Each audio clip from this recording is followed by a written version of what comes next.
harus dilakukan pertama adalah memejamkan matanya. Memejamkan matanya, menutup rongga mulutnya. Karena biasanya orang yang mati itu kan ditarik gini loh, nyawanya itu tuh. Mulutnya buka, matanya melotot. Matanya melotot. Ditarik. Iya ada digitalnya. Jadi ada bukaan. Nah ini kalau tidak segera ditutup, matanya sudah tidak segera ditutup, maka salahnya nanti dikunci. Sama Allah berdoa biar waktu umat Salahnya dikunci kaku. Jadi kalau nak suwi orang langsung bisa menerima. Iya, separatul Maka harus segera ditutup. Caranya di sini dipejamkan matanya pelan, kemudian lehernya di. Nah ini kalau sudah tutup, kemudian ambil kain kecil untuk tali, biasanya dibuat lampu. Kalau kita sering sholat, kita meninggalnya waktu sholat. Tali ini biar rahangnya itu tutup terus. Kalau enggak Pak, ya udah tidak apa-apa. Nah, antisipasi kalau ini nanti buka. Nah setelah ini kita mengucapkan innalillahi wa inna ilaihi raji'un. Kemudian menutupnya dengan kain, ditutup semuanya. Walaupun belum dimandikan, ditutup semuanya dengan menggunakan kain. Biasanya menggunakan kain batik atau jari, belum kain putih. Atau apa yang ada di sana, Pak? Boleh, sebenarnya kain untuk menutup semuanya. Nah, setelah itu kemudian dimandikan. Yang perlu dipersiapkan dalam mandikan apa? 1, tempat air. 2, tempat untuk memandikan jenazah. 3, kapur garus ataupun wangian ataupun sabun yang ada, termasuk sikat gigi. Termasuk sikat gigi, iya sikat gigi. Jadi disikat gigi ini kayak memandikan jenazah seperti biasa. Terus diusap-usap. Ya, jadi peralatan itu disiapkan. Jangan lupa ada daun apa ya semuanya? Daun bidara. Daun bidara itu agar wangi. Nah setelah disiapkan semuanya, ini ditaruh. Ada yang menaruhnya di tempat memandikan jenazah yang bentuknya kayak cucian motor itu, bolong-bolong, ya bolong-bolong itu. Ada yang dipangku, jadi kursi. Kemudian orang yang di situ memangkunya, itu 2, 3, 4 atau 1, 2, 3 orang dipangku. Nah setelah diletakkan, maka tidak boleh ditelanjangi, tidak boleh. Melepas pakaian yang dia pakai pun itu tidak boleh, kondisinya langsung ditelanjangi, tidak boleh. Maka ditutup dulu pakai kain, kemudian baru dari bawah kain itu dipotong menggunakan gunting, dipotong, buka semua. Ya. Setelah dia telanjang, kan sudah tertutup kain. Menyiramnya bagaimana menyiramnya? Nah, dari atas itu, dari atas turun ke bawah terus.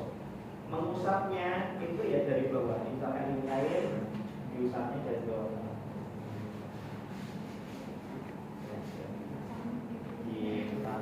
Terus diusapkan kanan, terus dimiringkan.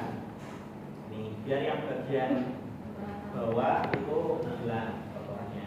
Terus kiri, kanan kiri.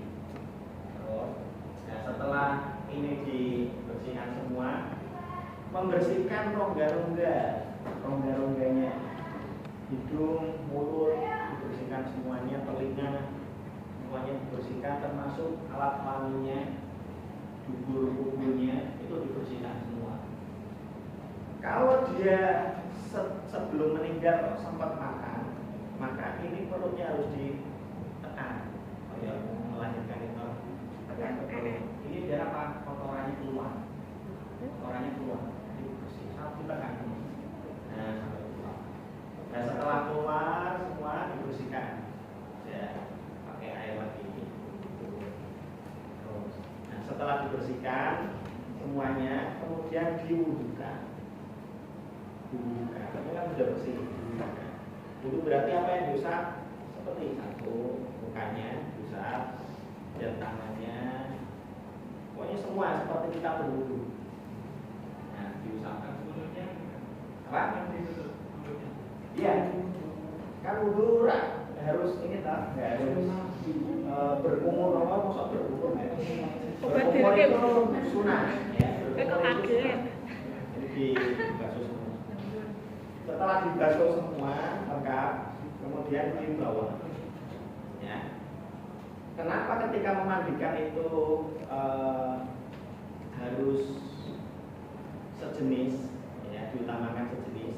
Apapun lain jenis itu kalau ada hubungan darah anak, suami atau apa namanya, dan masih ada hubungan darah dan nasab itu boleh. Misalkan saya memandikan ibu saya boleh, karena saya anaknya. Tapi misalkan saya memandikan tante saya nggak boleh. Oke, ini kenapa sejenis? Karena setelah wudhu dia kondisinya suci. Kalau yang akan nanti laki-laki lain berarti batal wudhunya. Nah, makanya harus sama-sama perempuan, laki-laki sama laki-laki. Kecuali ada hubungan darah. Kalau ada hubungan darah tidak membatalkan, misalkan anak sama ibu bersentuhan, orang batal wudhunya. Ya, oke. Terus setelah dibawa kemudian dikafani, yang kedua kafaninya.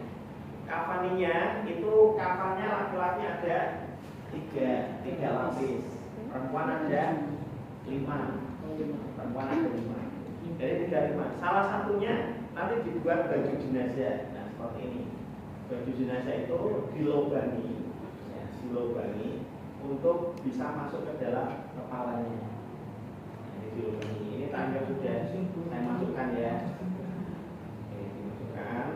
Kemudian setelah dilubangi, kain kafan yang tadi ya, yang 2 nanti berarti sisanya itu atau 3 itu sudah ditata dulu sebelum jenazah ini ditaruh, itu ditata dulu.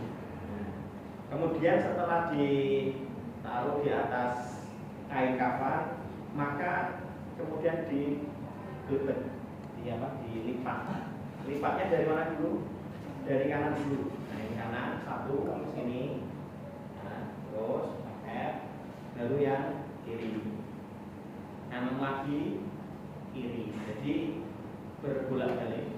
Ya. 1, 2, 3, 4, 5, 6. Oke.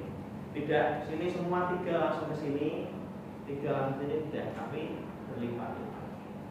Nah, setelah berlipat-lipat, tapi kemudian dipotong. Tali potongnya ada berapa? Ganjil, pokoknya ya 3, 5, 7. Ganjil itu kalau 3 berarti 1, 2, 3. Kalau tidak mencukupi. Kalau umumnya itu 5, 1, 2, 3, 4, 5. Punya 5. Kalau 7 boleh Pak, 7 juga boleh 1, 2, 3, sini 4, 5, 6, 7. Sesuaikan rata-rata 5. Nah setelah dibasuh rapi, ini mukanya itu dikasih kapas. Ya, jadi ini kan sudah di make up semua tadi setelah memandikan, ya. Dan ketika ditutup, ya, biar tidak mangan, biar tidak menakutkan. Setelah ditutup semua, kemudian sudah siap untuk disolati. Nah, ketika menyolati jenazah itu, kalau laki-laki imamnya berada di mana? Imamnya berada di lurus dengan kepalanya. Kalau jenazahnya laki-laki, posisi imam lurus di kepalanya. Lurus. Kalau jenazahnya perempuan, di pusatnya. Lurus di pusatnya. Nah, lurus kemudian disolati jenazah. Cara mensolatinya adalah niatnya. Ya, niatnya. 1, laki-laki Usolli ala hadzal mayyiti arba'a takbiratin fardhu kifayati imaman lillahi ta'ala makmuman lillahi ta'ala. Disesuaikan posisinya sebagai makmum atau sebagai usolli ala hadzal mayyiti arba'a takbiratin fardhu kifayati makmuman lillahi ta'ala. Nah, setelah itu takbir, karena 4 takbir ya. Ada takbiratin, takbir pertama Allahu Akbar, kemudian membaca suratul Fatihah. Suratul Fatihah dibaca sampai amin. Dan takbir lagi Allahu Akbar, membaca apa? Sholawat Nabi. Sholawat Nabi, Allahumma sholli ala sayyidina Muhammad wa ala ali sayyidina Muhammad. Begitu saja cukup. Kalau mau lengkap ya seperti tahiyat. Allahumma sholli ala sayyidina Muhammad wa ala ali sayyidina Muhammad kama sholaita ala sayyidina Ibrahim wa ala ali sayyidina Ibrahim wa barik ala sayyidina Muhammad wa ala ali sayyidina Muhammad kama barakta ala sayyidina Ibrahim wa ala ali sayyidina Ibrahim fil alamin innaka Hamidum Majid. Yang lengkap. Besok prakteknya singkat aja Pak. Boleh. Sudah. Ya, oke. Kemudian takbir lagi, Allahu Akbar. Takbir yang ketiga. Takbir yang ketiga mendoakan jenazah. Doanya, Allahumma firlahu warhamhu wa'afihi wa'fu anhu. Dan cukup itu saja boleh. Kalau mau lengkap boleh. Allahumma firlahu warhamhu wa'afihi wa'fu anhu wa'akrim nusulahu wa wasi'hu bil ma'i wasalji wal baraki wa nahihi minal khotoya kama yunaqqa wa tayyib minat danasi wa bihu daral khairan min dari fa'alan khairan min ahlihi wa fitnatil qabri wa adabil nar. Boleh sampai ada fitnatil qabri. Takbir yang keempat Allahu Akbar. Doa jenazah yang kedua Allahumma la tahrimna ajrahu wa la taftinna ba'dahu waghfir lana wa lahu.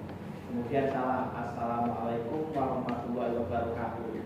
Salamnya lengkap, assalamualaikum warahmatullahi wabarakatuh. Selesai. Silakan besok prakteknya mau sholawat yang singkat boleh, panjang juga boleh, doa jenazah lengkap boleh.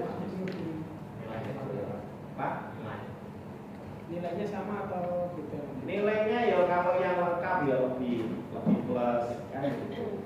Misalkan yang lain 90 ya karena lengkap 95. Oke. Nah terus kemudian yang berikutnya adalah setelah disolati kemudian dikuburkan. Mau ditambahi doa apa boleh, silakan ya. Setelah salam tambah doa misalkan Allahumma ij'al qaburahu